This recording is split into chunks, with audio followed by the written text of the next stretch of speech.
Então, meu nome é Marcos Vinícius, para quem não conhece, sou do Instituto Regina Coeli, e hoje nós vamos tratar de um assunto muito delicado, de certa forma até complexo e pouco tratado devido à sua atualidade, que é, ou pelo menos devido à urgência na atualidade, né, que é a questão das doenças psíquicas. Tá?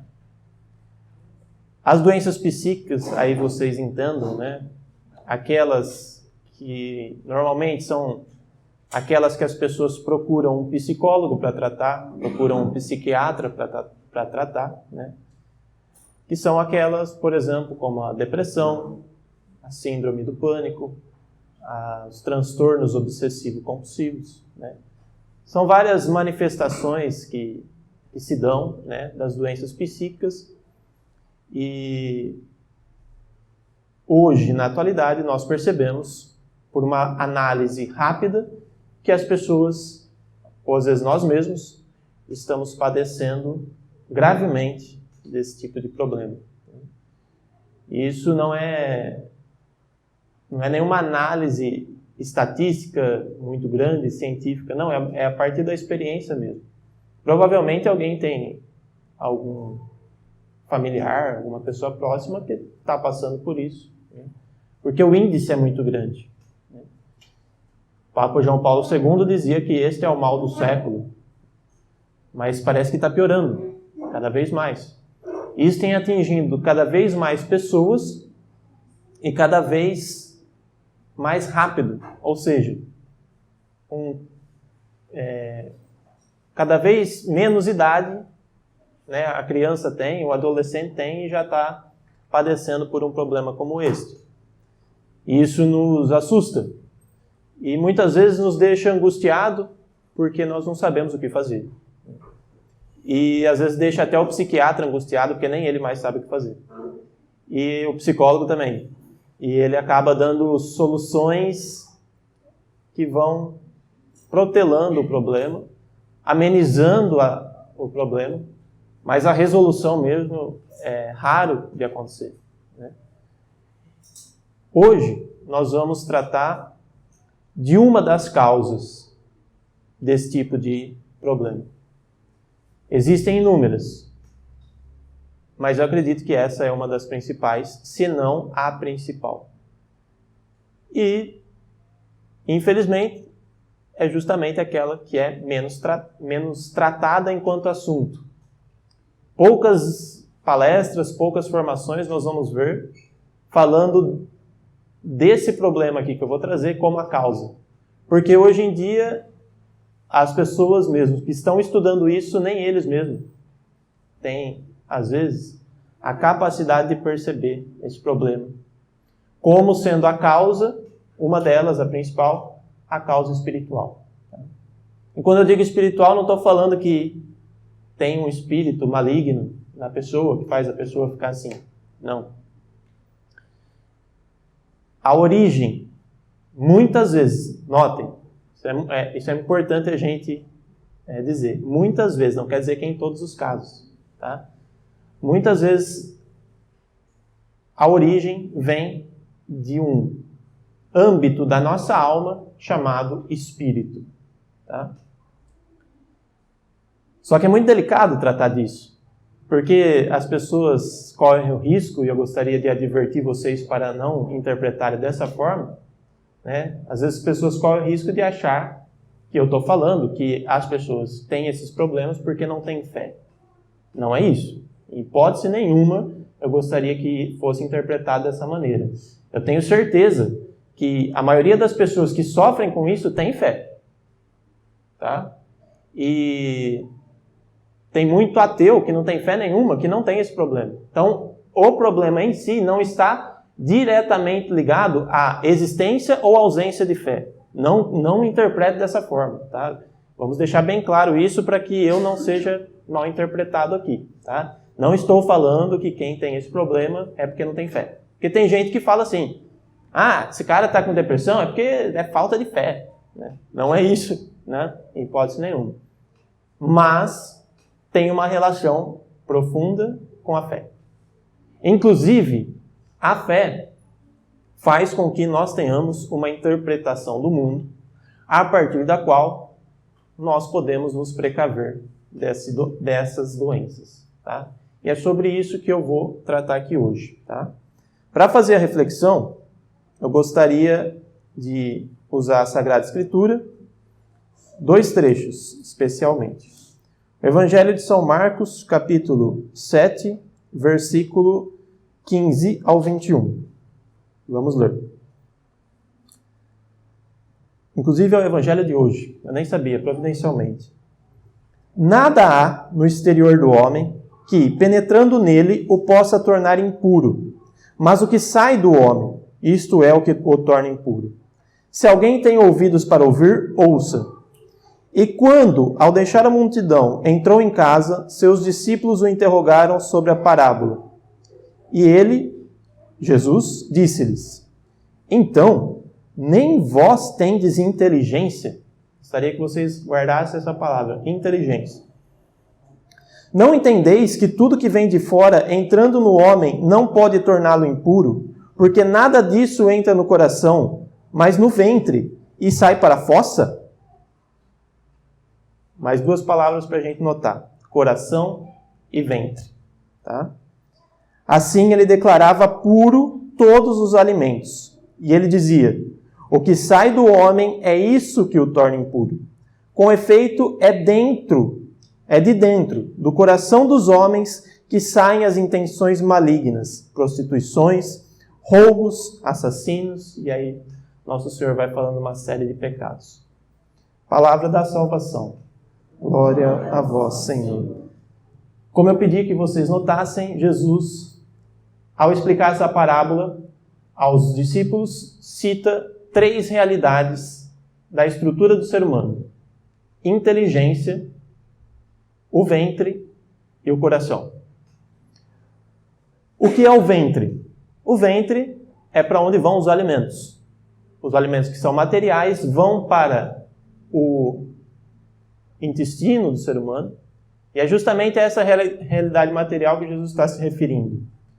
O ventre aqui representa o corpo, certo? Que é a realidade material do ser humano. É aquilo que é aquilo que de nós apodrece quando a gente morre, né? É aquilo que passa com o tempo, é aquilo que muda com o tempo, né?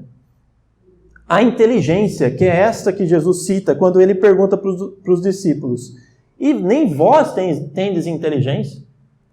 A inteligência é a alma em si. A alma é aquela parte imaterial do ser humano. É justamente a alma, enquanto psique, que os psicólogos estudam nos cursos de psicologia.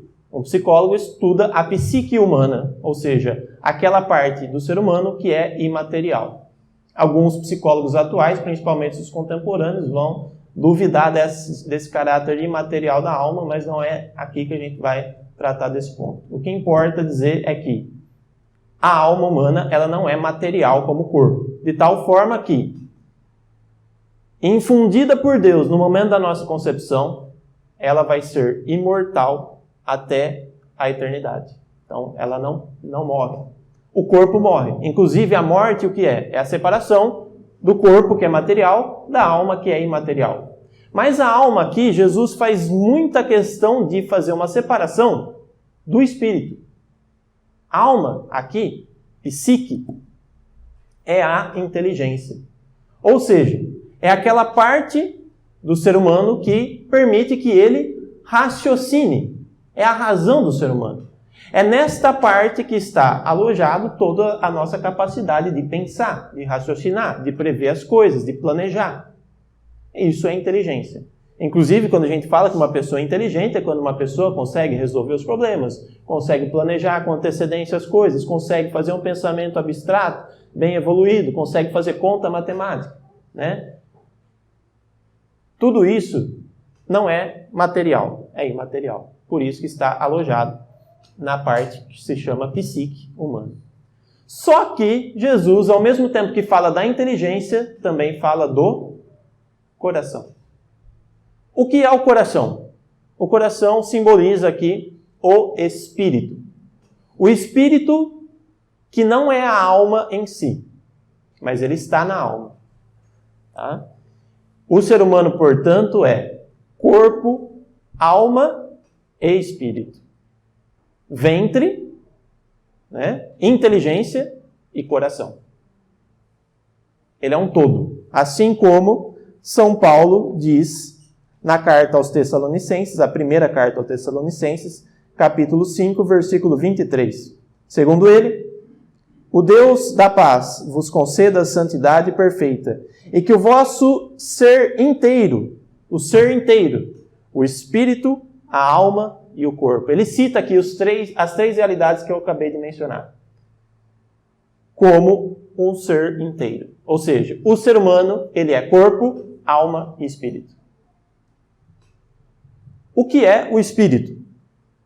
O espírito é o locus, o lugar, entre aspas, lugar, onde Deus habita na alma. Então, na alma, além da inteligência, além do raciocínio, além da razão, tem um lugar que é onde quem está? Deus. Deus está numa partezinha da alma que nós chamamos de espírito. O psicólogo atual, aqueles que são materialistas, ateus, eles vão dizer que essa parte não existe. Tá? Que existe a psique humana, que tem as suas regularidades ou irregularidades. Mas o espírito, que é onde Deus habita, não existe ou mesmo não tem influência sobre o ser humano. E nós, como católicos, não devemos pensar assim, né? Até porque a Sagrada Escritura está deixando bem claro que o espírito é um lugar, tá? No ser humano onde Deus habita. Obviamente, essas questões aqui são teológicas, são profundas, filosoficamente falando. Não é nelas que eu quero entrar, eu só gostaria de deixar bem clara essa distinção. Corpo, alma e espírito, tá bom? Agora, o que Jesus deixa muito claro aqui é que tem uma hierarquia nesses três.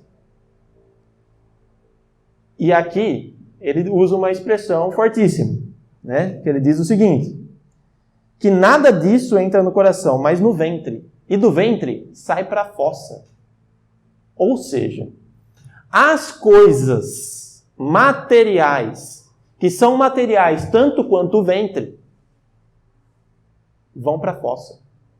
O que ele está falando aqui? Gente, o ser humano não pode viver para as coisas materiais.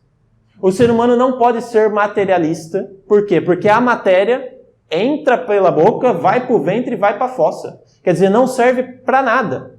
Ou se serve, é só para manter o corpo.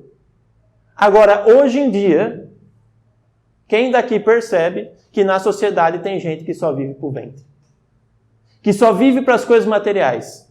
Ou que só vive, como muitos, para o corpício. Né? É uma adoração do corpo. Só que o que entra no ventre vai para a fossa. Né?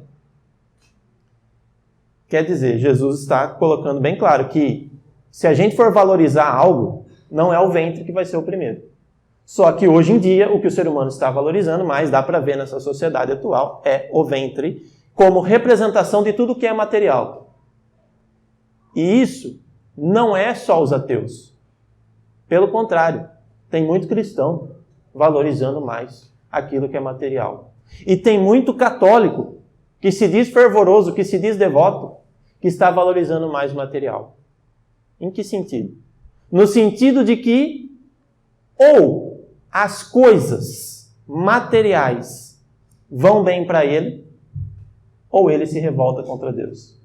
Quantos e quantos católicos a gente não vê por aí, inconformados com as suas doenças, inconformados com a sua situação financeira, todo preocupado em conseguir uma realidade material. Por exemplo, uma cura, que não é errado querer. Um bem material, uma vaga numa faculdade. Isso não é errado querer. Só que isso, por ser material, entra no ventre e vai para a fossa. Ou seja, se a gente ficar apegado às coisas que passam, a gente está invertendo a hierarquia. Jesus, nessa parábola, ele deixou bem claro que, se for para valorizar alguma coisa, não é, em primeiro lugar, o material.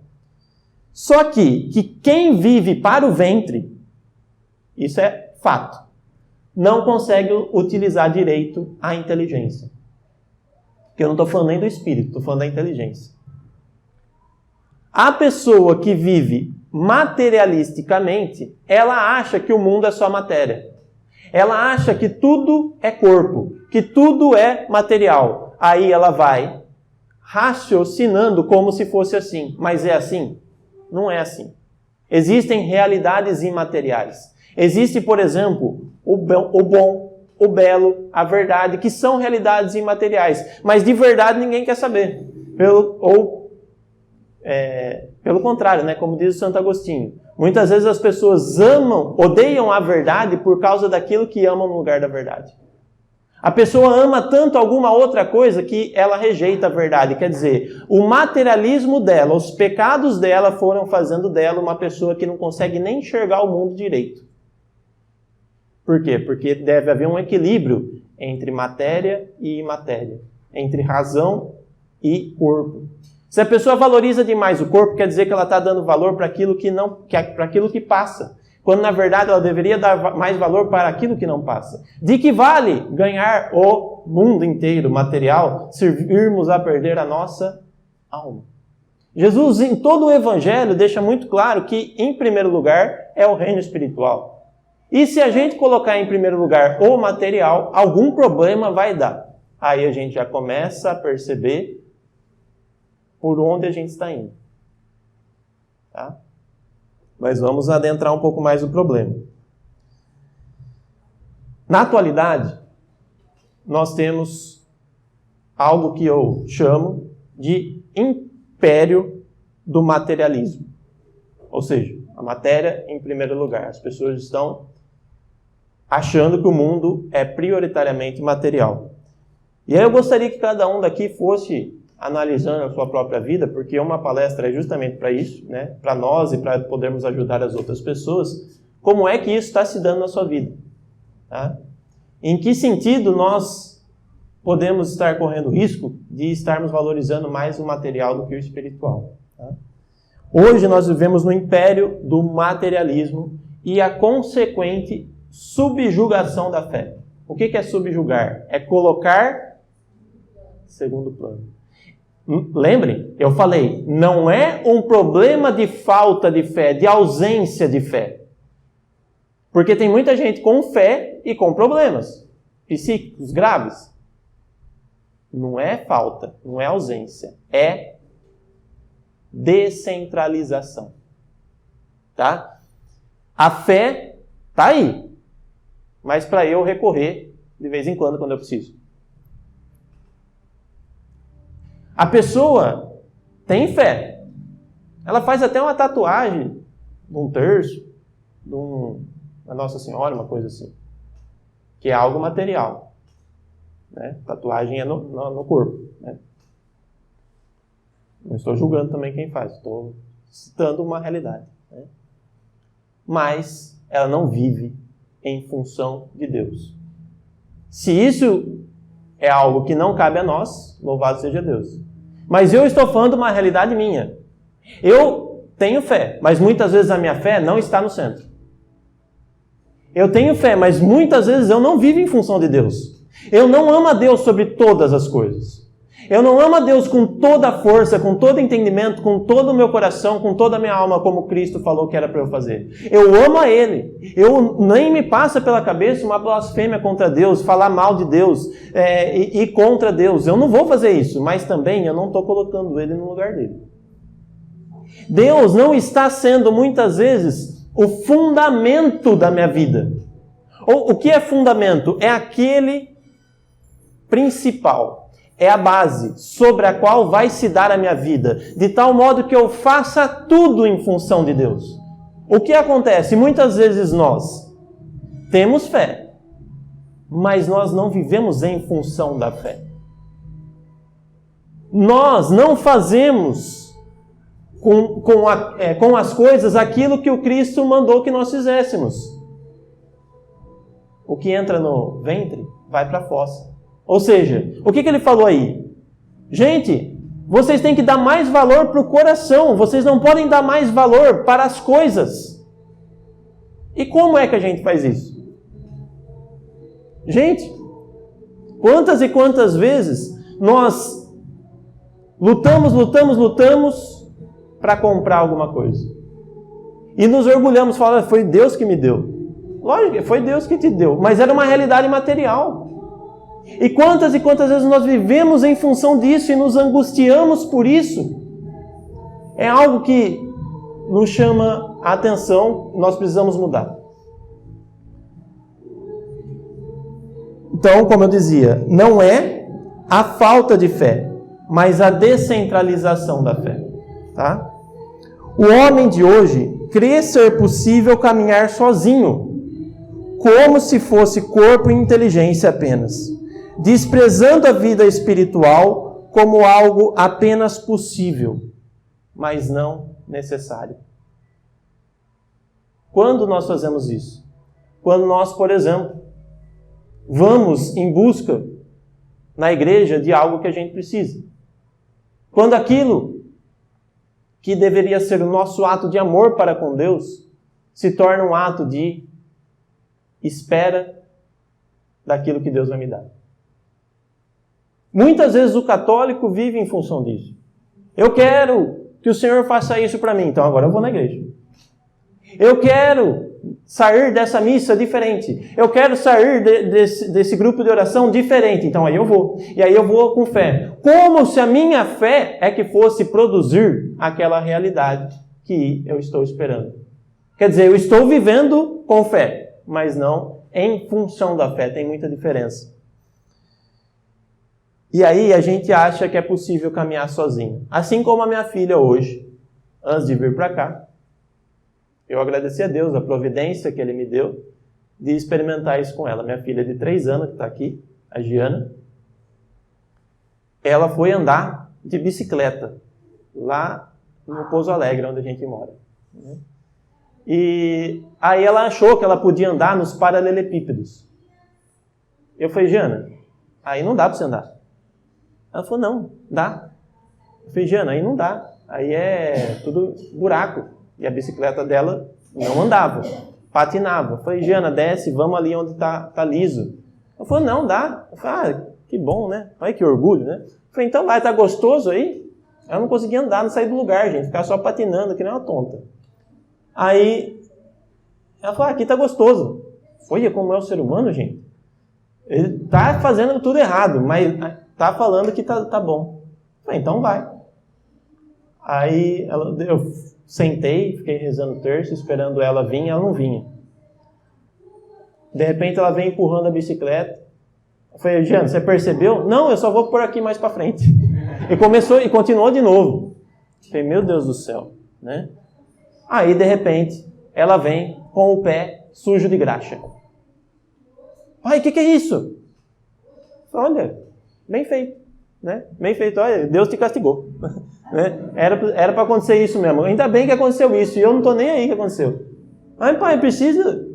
O quê? Que precisa do quê? Preciso de ajuda. Ah, é? Então tá. Primeiro você pede desculpa. Aí ela pediu desculpa. Eu falei, então agora vamos lavar. Gente, quantas e quantas vezes nós fazemos isso com Deus? Deus está mostrando que é para ir para um lado. Aí a gente fala, não, eu vou continuar por aqui, porque... Eu não vou largar Deus, mas eu também não vou ficar ouvindo Ele toda hora, né? Tem mais coisas para fazer. Eu não vou rezar agora, vou trabalhar. Gente, precisamos trabalhar, não podemos parar para rezar. E de repente a gente começa a viver em função daquilo que é material. Daquilo que é a nossa ideia.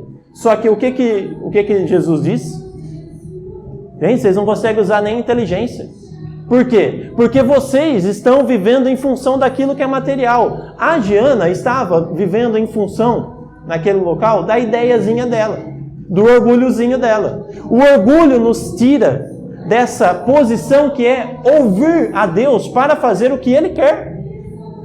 Vocês percebem isso nas suas vidas? Eu percebo. Eu dei aquela bronca nela, falei que Deus castiga, por quê? Porque eu sei que um dia Deus me castigou também. Ele deixou eu me ferrar para ver até que ponto eu ia. Assim como ele fez, o pai do filho pródigo fez com o filho pródigo. Gente, se a gente optar pelo materialismo, Deus vai deixar a gente ir. E Ele vai ficar ali te esperando, lá no fundo da sua alma, sufocado no fundo da sua alma. Ele vai ficar te esperando. Até você reconhecer. Não, peraí, eu preciso de ajuda. Mas ele vai falar, não, mas peraí, não é só ajuda. Você precisa se arrepender. Você precisa viver em função do que eu falo. E é o que eu falava para Giana. Giana, quem daqui sabe mais coisas, eu ou você? Ela falou, você. Eu falei, não, o Senhor. Porque os nossos filhos têm que nos aprender a chamar de Senhor. Porque se eles não chamam nem a gente de Senhor, como vai chamar Deus de Senhor depois? Como que vai reconhecer o senhorio de Deus se ele não reconhece nem do pai dele? Aí eu falei, Senhor, Rafael, o Senhor. Né? Então, Jana, não é porque eu estou te oprimindo, eu estou mostrando para você que eu sabia que não dava para ir por ali. E Deus faz isso com a gente. E sabe como às vezes faz? Por uma doença. Uma doença, às vezes, se não é no corpo, é na alma. Ah, Deus manda uma doença? Não. Ele permite. Ele permite que nós padeçamos as nossas infidelidades. Que nós padeçamos o fato de nós termos colocado Ele de lado.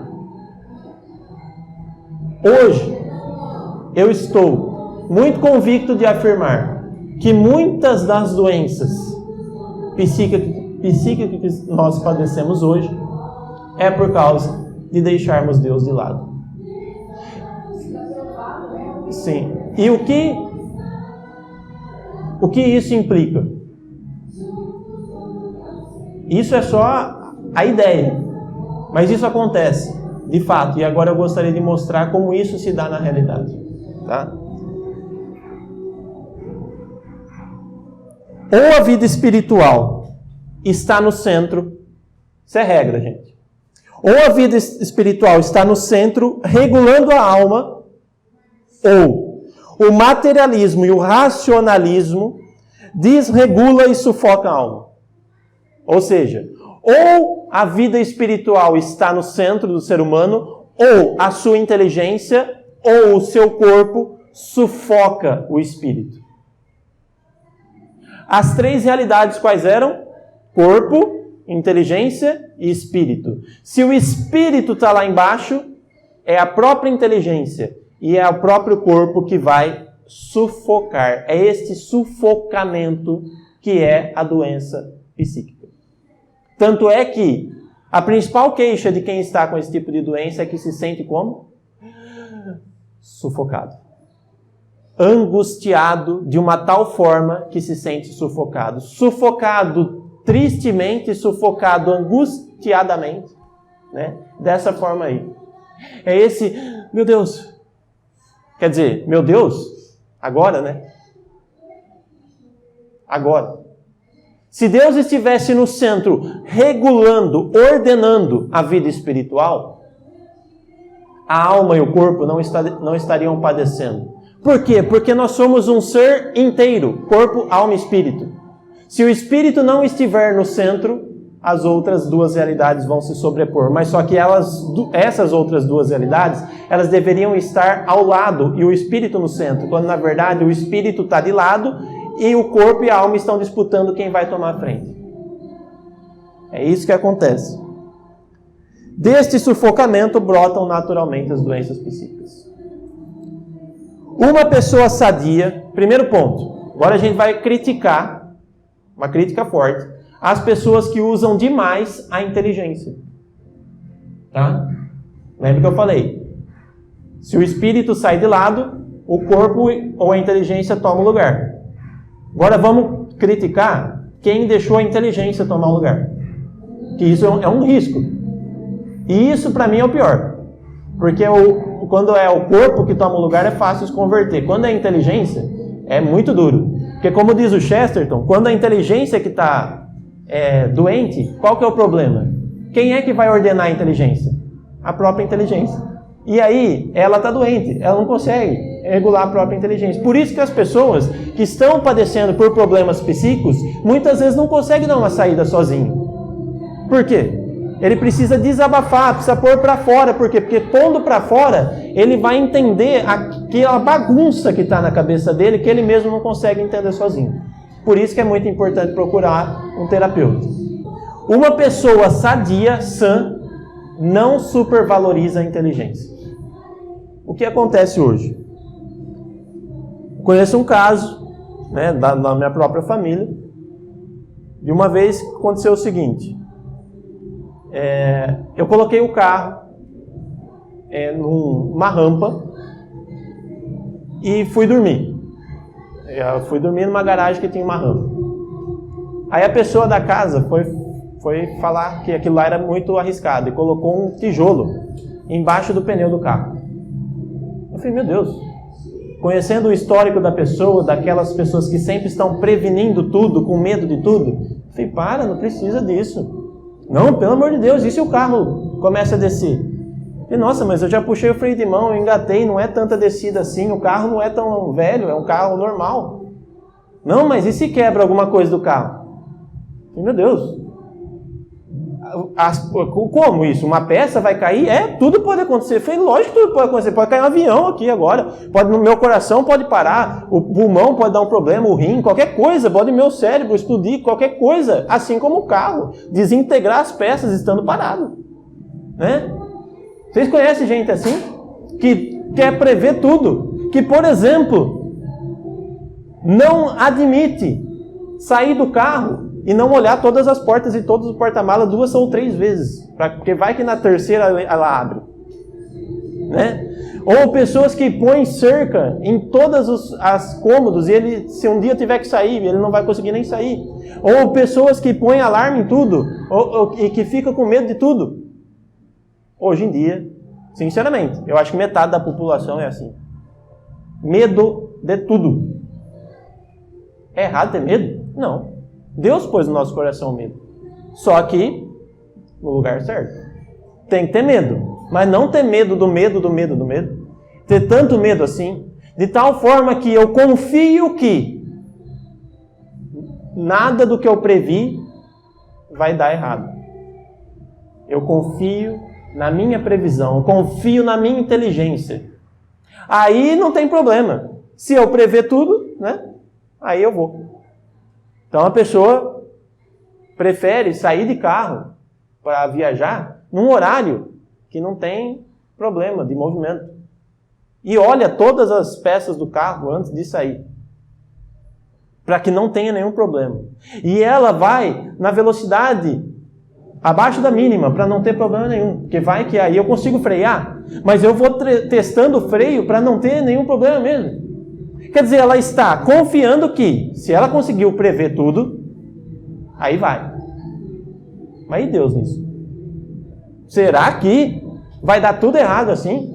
E será que, essa é a pergunta, você conseguiu prever tudo mesmo? Gente, vocês sabiam que para o nosso corpo funcionar agora, precisa um monte de reação química estar acontecendo? E vocês conhecem todas essas reações químicas? Vocês sabem como é que um carbono liga no outro e o oxigênio entra no coração e vai... Vocês sabem? Mas vocês precisavam saber? Porque vai que se vocês não souberem, dá uma coisa errada e para. Vocês sabem como faz para aquilo que é ruim do corpo sair para a urina? Vocês não sabem? Vocês deviam saber, porque se vocês não souberem, vai que dá um problema no seu rim. Gente, se a gente quiser saber tudo, aí a gente vai ter... Vamos fazer o teste, vamos tentar saber tudo, para ver se dá. Vai dar? Não vai. O que vai acontecer? A gente vai querer saber tudo, e saber mais um pouco. E até não souber, eu não dou um passo. E aí, o que acontece? Fico ansioso. E da ansiedade passa para síndromes, e das síndromes para as depressões, e por aí vai. Aonde começou o problema? Quando a inteligência, a capacidade racional tomou o local. De quem? de Deus. Tá? Não estou dizendo que a gente simplesmente tem que falar: eu vou ver a água do carro, nada, eu não vou nem nunca mais olhar para o carro, eu não vou nunca mais fazer um exame, Deus está comigo e nenhum mal vai vir sobre mim. Não é isso. É tomar devidos cuidados com o carro, é andar numa velocidade normal, não ficar deixando a porta da casa aberta à noite, mas também, né, não querer ficar conferindo tudo ao mesmo tempo. Olha o que vai dizer o Gilbert K. Chesterton, que é um grande escritor que eu gosto muito. Se você discutir com um louco, manicômio, é extremamente provável que você leve a pior. O louco é um homem que perdeu tudo, exceto a razão. O louco é aquela pessoa que ele fala assim: eu sou Deus. Você fala: não, você não é Deus. Ele fala assim: eu sou o rei da Inglaterra. Aí você fala: não, você não é o rei da Inglaterra. Ele falou: todas as pessoas sempre perseguem o rei. Logo, você está me perseguindo, isso prova que eu sou o rei. Aí falando: meu Deus do céu, você não está vendo que você não é o rei? Olha só, como os súditos duvidam do seu soberano. Pobre coitado. É assim que o louco vai achar. A única forma de curar um louco, nesse caso, sabe o que é? É você falar para ele o seguinte: vai lá na rua então, ô rei da Inglaterra, e manda todo mundo fazer reverência para você. Aí vai o louco. Se ele fala: gente, façam reverência para mim, o que as pessoas vão fazer? Todo mundo dá risada. E aí ele vai talvez olhar e falar: meu Deus, será que eu sou o rei mesmo? A única possibilidade de curar um louco é então submetê-lo à realidade. Somente no contato com a realidade o louco deixa de ser louco. Por isso que nós, enquanto pais, temos que, por exemplo, fazer nossos filhos terem experiências concretas com a realidade. Você sujou o pé de graxa? O problema é seu, se vira. É isso que eu falei para minha filha de 3 anos hoje. Vai lá, põe o pé na terra. Vai lá, para de ter medo. Vai lá correr, vai no mato, vai fazer alguma coisa. Sai daqui, seu moleque de carpete.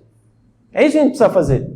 Porque senão, eles vão achar que o mundo é tão controlável quanto a sala da casa dele. E não sai da sala. Obviamente, ali está tudo controlado. A mãe colocou uma almofada para ele não bater a cabeça no chão, caso ele caia. Ela não deixa ele sair no sol antes das 5, porque o sol antes das 5 pode queimar o coitadinho. Gente, tem que submeter os nossos filhos à realidade, senão eles vão ficar loucos. E quantas crianças estão ficando loucos no sentido, entre aspas, de louco, com problemas psíquicos porque não tem contato com a realidade. Por quê? Porque o pai quer prever tudo. Não, filho, não faça isso, não faça aquilo. Não, isso aí também não. E isso também não. Não, isso não, para, fica quieto, não se mexe, não respira. Aí vai. Aí não vai ter problema nenhum. Só vai ter um problema lá na frente. Quando ele tiver com 20 anos, às vezes ele vai estar com depressão, porque ele tem medo de tudo. E hoje em dia, quantas e quantas crianças, é justamente isso que o psiquiatra aponta como causa. Tá? O Chesterton vai dizer o seguinte, que na cela de um louco, é uma ironia muito forte, uma crítica muito forte à nossa sociedade, na cela de um louco no manicômio, deveria estar escrito o seguinte no alto da cela, na porta: ele acredita em si mesmo.